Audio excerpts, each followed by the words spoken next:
Goeiedag en baie welkom by ons 10 dae van gebed van 2026 met ons tema ontketen. Ons is reeds al by dag 9. Om mense te sien soos Jesus hulle gesien het. Dit is waarna ons vandag gaan kyk. Maar voor ons begin, kom ons buig ons hoofde. Vader, ons vra dat U ons oë sal open, sodat ons ander vir U koninkryk kan sien, soos wat Jesus hulle gesien het.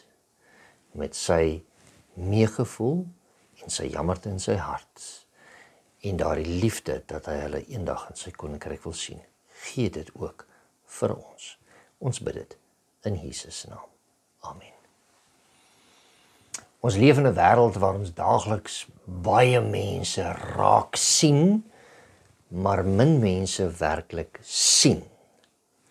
Jy weet, elke keer as ek in 'n inkopiesentrum rondloop, en loop ek daar en sê ek, hier is so baie mense wat ek nog nooit van tevore in my lewe gesien het nie. So ons sien mense raak, maar ons sien hulle nie werklik raak nie. Ons weet nie wie hulle is nie. Ons weet nie wat hulle omstandighede is nie. Jesus het nooit verby mense geloop nie. Wanneer hy iemand gesien het in nood, het hy by hulle gestop. Hy het met hulle gesels, hy het hulle hart aangeraak.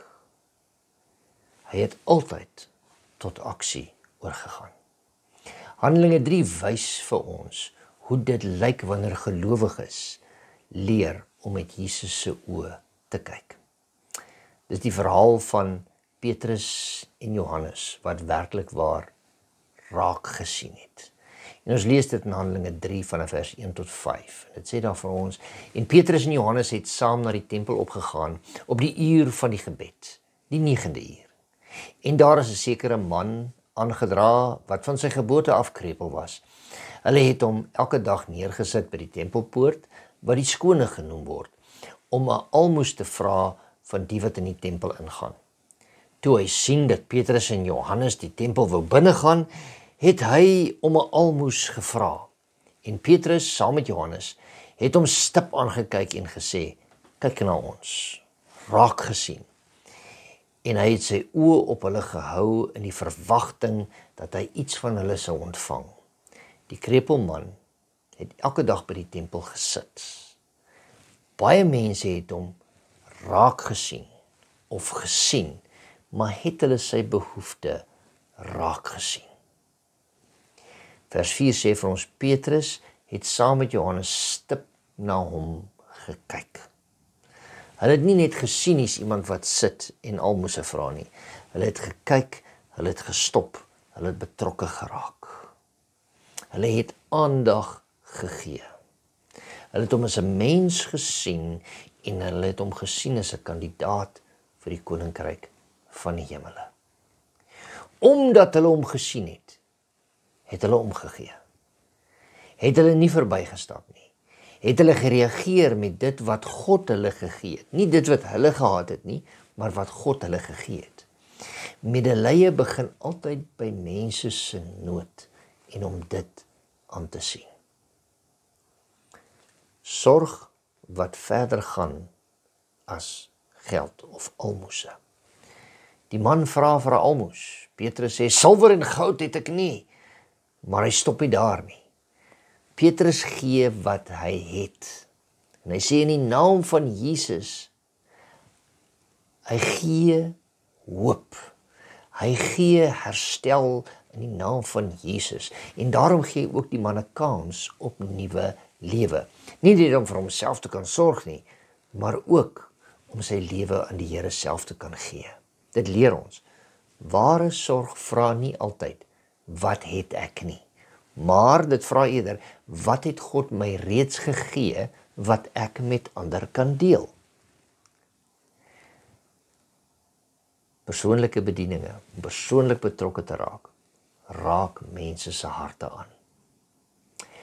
As minder tyd aan preke gegee word en meer tyd aan persoonlike bediening, sal groter resultate gesien word. Ek sê altyd die grootste vorm van aanbidding is nie om na erediens te luister nie, maar om mense te dien, om hulle nader aan die Here te bring. Nie eers die wat in die kerk is nie, die daar buite. Praktiese voorbeelde om bediening te hê is om die armes moet verlig word. So as ons 'n geldjie kan gee, as ons vir iemand kos kan gee, moet ons dit doen. Die siekes moet versorg word. Dalk is daar mense, ouer is, wat nie altyd oor die weg kan kom nie, wat u en ek kan help. Dit is nie altyd geldelik nie, maar is ons tyd, is ons geduld. Die bedroefdes moet vertroos word. Ons moet 'n skouer kan gee, waarop mense kan treur. En dan die onkundiges moet ook onderrig word. Maar ons wil gewoonlik net by hierdie laaste een bly en ons wil net mense leer. Ons sal vir jou bid, maar ons moet by mense betrokke raak. Dit is presies wat Petrus en Johannes gedoen het. Wanneer hierdie werk gedoen word, met gebed, met liefde, met God se krag, sal dit nie sonder vrug wees nie, geliefdes. Wie sien ek raak? Wie sien u raak?